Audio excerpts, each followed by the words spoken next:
First time I ever walked anyone out of prison was more than 20 years ago in rural Virginia. And I flew down to get the man out of jail. And I walked down the stairs of this little plane, and all of a sudden this large woman comes bounding across the tarmac and grabs me in a bear hug and lifts me, off the ground. And when his mom grabbed me like that, that sensation is something that I remember every week of every year for the last 20 years.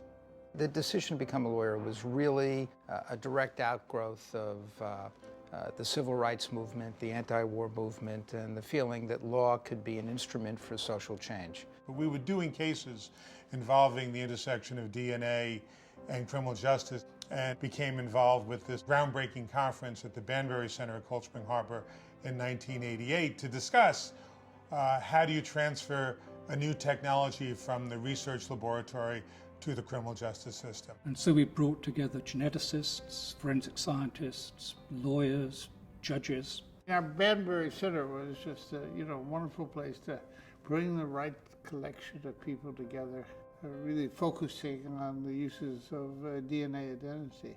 One of the great things about DNA is that it is very persuasively science-based. Because once we make the evidence more scientific, the result will be much more just. Barry and Peter, moving on from that meeting, were able to have a foundation for mounting these challenges against DNA fingerprinting, which in turn led to the development of the Innocence Project. We are trying to free people who are wrongly convicted of crimes and get them out of jail.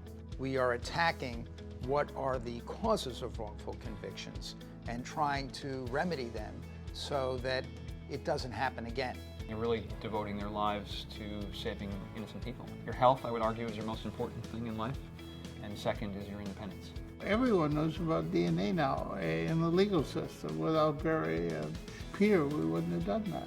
All of a sudden, we get all these post-conviction DNA exonerations, and people begin realizing, oh my God, there's so much error in this system, far more error than anybody ever realized. The Innocence Project has received a tremendous amount of publicity because they've gotten, I think, about 312 people out of jail. As the technology has improved, there's more kinds of biology we can test.